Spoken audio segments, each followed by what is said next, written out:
정부는 8월 4일 재건축 용적률 상향 조정 등을 골자로 한 수도권 주택 공급 대책을 내놓았습니다. 상향된 용적률만큼 늘어날 수밖에 없는 임대 비율에 서울 재건축 조합들의 관심이 모아졌는데요.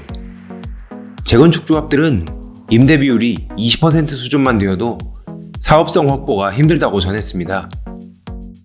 정부는 이번 대책에서 공공참여형 고밀 재건축을 도입해 재건축 용적률을 300%에서 500% 수준으로 완화하고 층수는 최대 50층까지 허용할 계획이라고 밝혔는데요.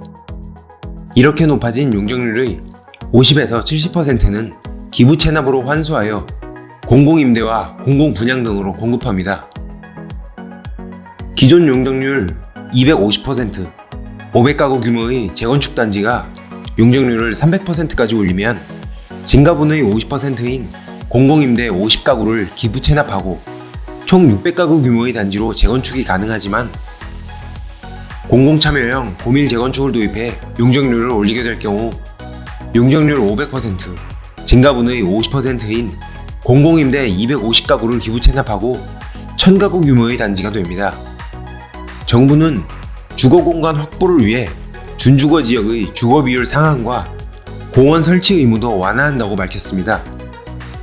이에 재건축 조합들은 최근 준공돼 입주한 서울 재건축 단지 중에서 임대주택 비율이 20%를 초과하는 곳은 전무하다는 점을 들며 그 이상으로 늘어날 경우 추진이 어렵다고 주장하고 있습니다. 최근 서울 강남의 재건축 단지들은 임대주택 비중을 높이는 조건으로 용적률 인센티브를 받았습니다. 최근 재건축 단지들의 임대주택 비중은 서울 서초구 레미안 서초 STGS는 18%, 서울 서초구 반포 서밋 17%, 서울 강남구 DH 자이개포 16%, 서울 서초구 레미안 서초 STG 15% 등인데요. 서울 송파구 헬리오시티의 경우 임대주택 비중이 15%이며 용적률은 285.98%입니다. 현재 국토계획법에 따르면 중고층 아파트들이 늘어서는 3종 일반 주거지역의 용적률이 300%입니다.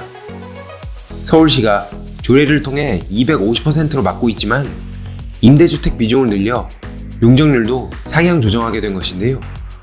강남권 재건축 조합 관계자는 총 84개 동으로 이뤄진 헬리오시티만 해도 과밀해 보인다는 지적이 많다며 강남권 재건축 단지들은 용적률을 높이지 않더라도 임대 비율을 줄이면서 쾌적한 단지로 조성하는 경우가 다수라고 말했습니다. 이어 임대 비율을 20% 내로 낮추자는 건 조합들끼리 일종의 암묵적인 룰로 이런 조합들의 배타성을 놓고 비판할 수도 있겠지만 재산권을 지키기 위한 정당한 의도라고 덧붙였습니다. 정부가 공공재개발에서 설정한 30%에 가까운 임대 비율과는 비교할 수 없는 수준입니다. 부동산 전문가 A씨는 완전히 사적인 영역인 재건축을 재개발과 같은 궤에서 놓고 임대 비율을 30%에 가까운 수준까지 올린다면 조합들의 참여를 유도하기란 불가능하다며 아예 정권이 바뀔 때까지 버티기에 돌입할 재건축 단지들이 늘어날 것으로 보인다고 강조했습니다.